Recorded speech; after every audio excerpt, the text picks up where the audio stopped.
everybody, welcome back. Today I'm going to be making some freezer dinner rolls for my family, and I thought, hey, I'm going to film this for you guys. Thanksgiving can be a little challenging, and there's nothing like having fresh dinner rolls with Thanksgiving dinner, but who has time to make fresh dinner rolls on Thanksgiving? I know I certainly don't. So what I'm doing is I'm making the dough ahead of time. I'm going to freeze it.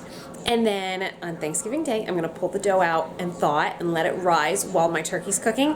When the turkey's done, I'm gonna pop them into the oven just before dinner. We're gonna have fresh, hot dinner rolls with no fuss. And you can do this weeks in advance of any of the holidays. So let me show you what I'm going to be using for my ingredients. For this recipe, you're gonna need 1 package of dry yeast. If you buy your yeast in bulk, that's gonna be 2 1/4 teaspoons of yeast. You're going to need a cup of cool water. You don't want cold, but you don't want hot either. We don't want this yeast to actually get activated. We're going to make the dough and freeze it immediately. So we don't want the yeast working its magic until Thanksgiving Day or whatever holiday you're cooking this for. We're going to need 1 cup of milk. Again, should be room temperature, maybe slightly warm, but don't let it be super, super hot because we don't want that yeast getting activated. We also need a 1/4 cup of sugar, 2 teaspoons of salt, a 1/2 cup of butter, and you can use salted or unsalted, whatever your preference is, and just go ahead and melt that up.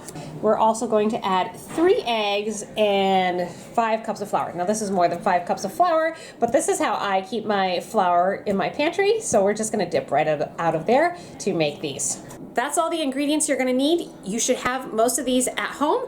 I'll put a link down in the description for a printable recipe so you can go ahead and print that recipe out, take it to the grocery store, make sure you have everything you need to make these. Every bread machine's just a little bit different. I'm using an Oster bread machine, and we're gonna set this on the dough setting, which is option number 9. And once you're ready, we'll hit start. But first we wanna put all the ingredients into our mixing bowl here. Milk, butter, our sugar, salt, and for the eggs, we're just going to go ahead and slightly beat them before we add them to the bread machine.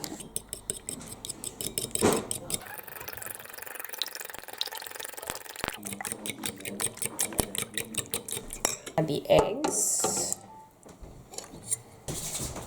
1, 2, 3, 4. It's going to be a full pot. 5. Then our yeast on the very top like that.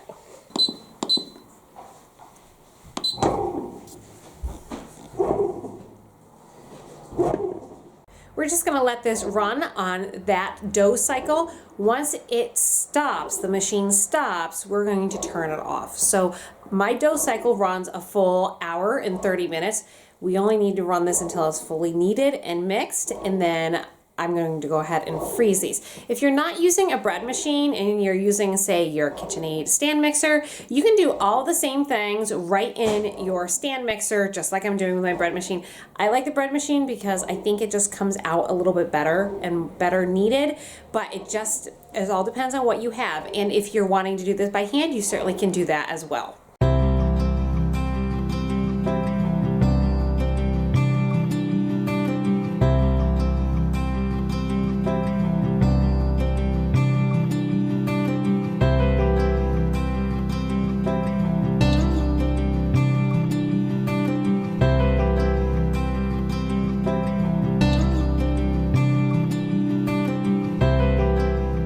Okay, so what I'm looking for as this dough is kneading away in the machine is making sure that it's not too sticky. There are many variables that can change this, so your house might be more dry than someone else's, or you might use a little bit more water than someone else did. I'm not into measuring out exact grams. So pretty much what I'm looking for is just making sure the dough is not too sticky. If it's too sticky, we're not gonna be able to shape them very well, but I don't want it really stiff and super dry because then we're gonna lose the yummy roll. So I'm looking at this and I'm just gently touching it and it feels pretty good, but you'll notice, see if I'll do it. See how it sticks just a little bit there? So that's telling, there it is, it just stuck again. Telling me that I probably could use another tablespoon or two of flour. So I'm just gonna go ahead and dump just a little bit in, not much.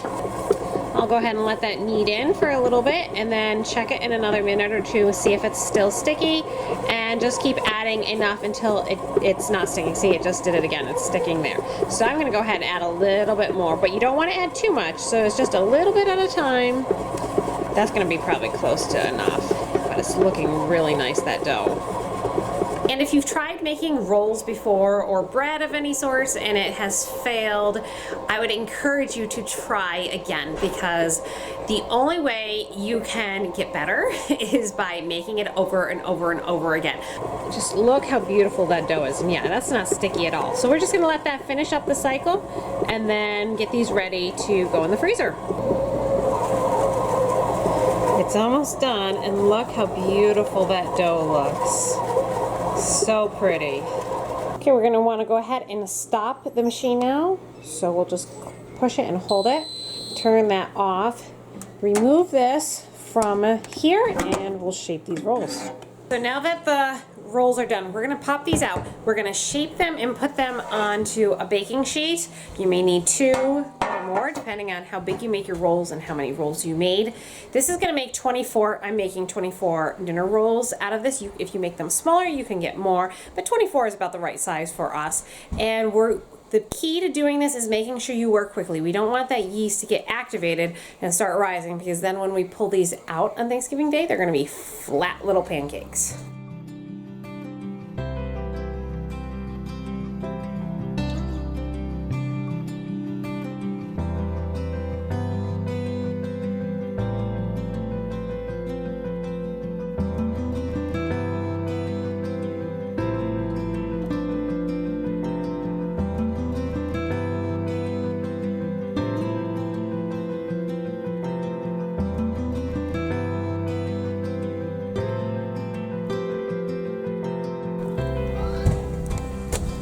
They're frozen. So all that's left is putting the frozen rolls into a Ziploc baggie, and we'll store them for up to a month in the freezer, so they'll be ready to go for whenever we want hot rolls. So just like Rose rolls, we'll store them down in the freezer. It's the next day. I pulled these out of the freezer. I'm going to go ahead and put them in my prepare pan and let them proof. So what they have to do is they have to thaw out, then they have to get warm enough to activate that yeast. You're looking at several hours. It is currently almost 10:45, so I'm going to put them, I have my oven preheating to 200. I'm going to turn it off in a minute and just put these rolls in and just let them rise in that warm oven, and we'll check them in a couple hours. Once they're proofed, they're ready to bake. And this is what you're going to be able to do for any of your holidays. You can do it in a round pan, you can do it in a 9x13 pan. Just put your rolls out and let them proof, thaw out, proof, and then bake them. Really, really easy.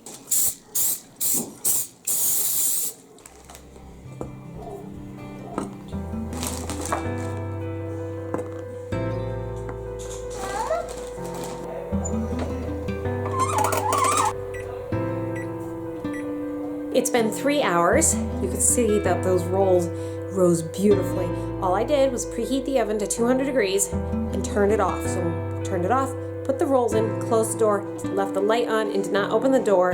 Again, they sat in there for 3 hours. You can see this is what they look like.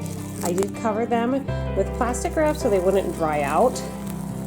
They look absolutely beautiful. So the last thing we need to do is make an egg wash. So I'm going to use a tablespoon of water here and then add 1 whole egg to that.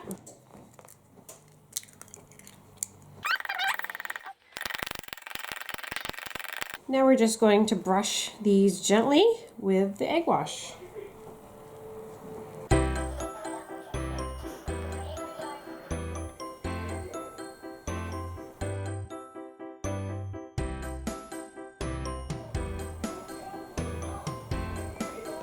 Something comical happened while I was waiting for these to cook. I was working on editing this video and I actually forgot about the noodles.